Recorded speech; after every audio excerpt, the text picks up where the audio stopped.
오늘의 말씀 예레미야 47장 1절부터 7절 말씀. 하나님 아버지 은혜에 감사합니다. 활위의 아침도 이 아침을 깨워주셔서 말씀 가운데 하나님 앞에 엎드리게 하심을 감사드립니다. 각처에 있는 성도들의 삶의 자리 가운데 주님께서 임자하여 주시고 오늘 하루도 주님과 동행하는 복된 날이 되게 하여 주옵소서. 예수님의 이름으로 기도합니다. 아멘. 할렐루야. 성교 성도 여러분, 이 시간에도 성령을 통해 여러분의 마음 가운데 하나님의 음성이 들리시길 바랍니다. 오늘 우리에게 주신 하나님의 말씀은 예레미야 47장 1절에서 7절 말씀입니다. 우리가 보는 예레미야 본문을 보게 되면 바벨론에 의해 세상 나라들이 심판을 당하는 내용들이 나오고 있습니다. 그런데 하나님은 바벨론과 같은 제국이 선하기 때문에 그들을 통해서 결국 심판하실 것이 아닙니다. 단지 그들은 심판의 도구로 사용될 뿐인 것이죠. 세상에서 악인들이 형통하는 것을 보며 그것을 복이라고 생각하지 마십시오. 참된 복과 저주의 기준은 오직 하나님의 말씀에 있습니다. 오늘 본문은 바로가 가사를 치기 전에 하나님께서 블레셋을 향해 주신 심판의 말씀입니다. 블레셋은 아브라함 시대 때부터 등장하지만 주변 나라보다 강한 나라로 발전하지는 못했습니다. 하지만 그들은 늘 주변 열방의 안전과 번영의 걸림돌이 되었습니다. 특히 이스라엘 민족은 오랫동안 블레셋 때문에 어려움을 겪어야 했습니다. 하나님은 이제 블레셋의 심판을 명하십니다. 1절입니다. 바로가 가사를 치기 전에 블레셋 사람에 대하여 선지자 예레미야에게 임한 여호와의 말씀이라. 1절은 예레미야에게 예언이 임한 시점을 바로가 가사를 치기 전이라고 명시합니다. 애굽 왕 바로는 블레셋의 남쪽 가사, 즉 오늘날의 가자 지구를 말하죠. 그 가사를 치려고 했습니다. 남쪽에 있는 애굽은 언제든지 블레셋의 남쪽 경계를 가사를 칠 수 있었습니다. 고대 중동 사람들은 모두가 가사가 애굽의 공격을 받는다 생각했습니다. 블레셋도 바로 왕이 곧 쳐들어올 것이라고 예상했습니다. 그런데 그 예상이 빗나갔습니다. 애굽이 아니라 바빌론이 블레셋을 쳐들어왔습니다. 2절은 북쪽에서 일어나 물결치는 시내를 이뤘다고 말합니다. 북쪽에서 일어나는 물은 뭘 말합니까? 바벨론을 말합니다. 바벨론이 강한 힘으로 북쪽에서 침공해와 블레셋을 격파시켰다는 것입니다. 하나님께서 친히 바벨론을 통해 블레셋을 심판하신 것입니다. 바로가 블레셋을 침공하지만 진짜 심판의 칼은 바벨론에서 옵니다. 두로와 시돈은 교육 중심지와 우상숭배의 중심지였습니다.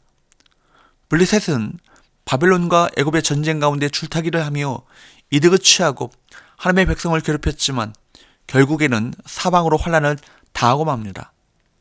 2절과 3절 말씀을 보게 되면 모든 사람이 살려달라고 울부짖는 가운데 아버지의 소맥이 풀려 자식을 돌볼 겨를도 없을 정도가 됩니다. 블레셋과 두로와 시돈이 심판을 당합니다.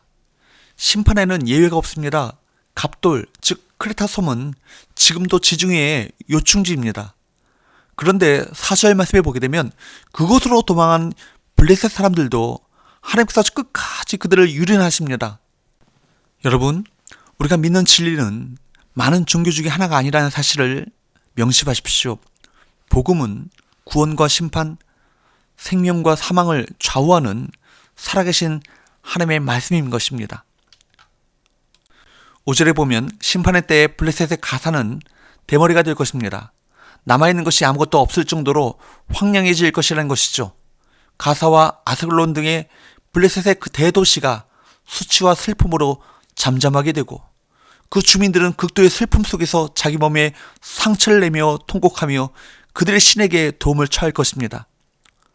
그러나 이러한 미신적 자학행위는 심판의 칼날 앞에서 아무런 효력도 발휘하지 못합니다. 악인들에게 임하는 하나님의 심판은 미래적인 동시에 현재적입니다. 마지막 날에 최종 심판이 예비되어 있지만 지금도 심판을 당하고 있습니다. 스스로에게 상처를 내며 자기의 성공으로 자기를 망가뜨리기도 합니다. 그러다 실패하면 스스로의 운명을 저주하기도 합니다. 이것은 나쁜 짓을 해서 받는 보응이 아니죠. 하나님 없이 살아가는 삶의 당연한 결과인 것입니다. 그들은 이렇게 탄식합니다. 6절 오라 여호와의 칼이여 내가 언제까지 쉬지 않겠느냐. 내 칼집에 들어가서 가만히 쉴지어다. 자연인 상태의 사람은 자기 인생에 고난이 찾아오면 대부분 하나님을 원망합니다. 알지도 못하고 평소에 인정하지 않으면서도 하나님의 칼 앞에 서면 신비하게도 하나님을 마주합니다. 그러나 그 앞에서도 하나님의 칼을 향해 명령하려고 합니다. 스스로 주인 되기를 포기하지 않는 무서운 교만입니다. 7절 여호와께서 이를 명령하셨은즉 어떻게 잠잠하며 쉬겠느냐. 아스글론과 헤벨을 치료하여 그가 정하셨느니라 하니라. 그렇습니다. 하나님을 믿고 그분께 돌이키지 않으면 그 칼은 절대로 결코 멈추지 않습니다. 하나님께서 예레미야에게 블레셋의 암울한 미래를 예언하게 하신 이유는 무엇일까요? 그들이 하나님의 주권에 순복하지 않았기 때문입니다. 그들은 열방을 향한 하나님의 심판을 보고도 하나님의 뜻에 굴복하기는커녕 그분의 주권에 격렬하게 저항했습니다. 그들은 6절에 보게 되면 하나님의 심판을 보면서도 그 심판이 언젠가는 끝날 때가 있을 것이라고 하면서 심지어 하나님을 조롱했습니다. 이렇게 블레셋에 내리신 그 심판은 구약의 오랜 역사를 통해 알 수 있는 것처럼 그들이 계속해서 저질러 올랐던 악한 행실 때문에 그들에게 그 심판이 임한 것입니다. 그들은 오랜 세월 동안 이스라엘 민족에게 고통을 주는 존재였습니다. 이스라엘 민족이 하나님을 떠나 불순종의 죄를 지을 때 블레셋이 때로는 하나님의 징계의 도구로 사용되기도 했지만 하나님께서는 그들의 악행을 잊지 않으셨습니다. 그들은 팔레스타인 지역에 살면서 다곤이나 바알세붑 같은 우상을 섬겼습니다. 바로에 정복당했던 그 가사는 블레셋 사람들이 섬겼던 우상의 신전이 있던 곳이었습니다. 가사는 여호수아가 유다 지파에게 분배한 땅이었지만 블레셋 사람들이 빼앗아 그곳에 다곤 신전을 세웠습니다. 또한 블레셋은 유다가 망할 때 백성을 사로잡아 노예로 팔아넘기고 예루살렘을 약탈했습니다. 요엘서 3장에 보게 되면 그들은 소년을 팔아 창녀를 사고 소녀를 팔아 술을 마셨습니다. 하나님은 이처럼 당신의 백성을 괴롭혔을 뿐만 아니라 도덕적이고 영적으로 타락한 그들에게 결국 심판을 내리셨던 것입니다. 사랑하는 여러분, 악인들이 잠시 형통한 것처럼 보여도 하나님께서는 결코 그들의 악행을 잊지 않으십니다. 특별히 하나님의 백성을 괴롭혔던 자들은 반드시 그들을 심판하시고 그들을 벌하십니다. 세상에서 고난을 당할 때 악인들의 형통함을 볼 때 반드시 심판하시는 그 하나님을 경외하시고 그 하나님을 신뢰하시기 바랍니다. 한때 형통하는 것이 좋아 보일 수 있죠. 그러나 하나님 안에서 영원한 생명을 얻는 것이 진정한 복인 것입니다. 내게 없는 세상의 복을 부러워하고 그것을 추구하느라 하나님에게서 멀어진다면 그것이 진짜 저주인 것입니다. 이미 받은 복에 감사하며 하나님께 더 가까이 나가는 것이 참된 복인 것입니다. 세상에서 환난을 당할 때, 그리고 반면에 악인들이 이 세상에서 형통하게 살아가는 것을 볼 때, 그러나 결국 심판하시는 하나님을 그때 기억하십시오. 그들은 반드시 하나님의 칼 앞에서 하나님을 만나게 될 것입니다.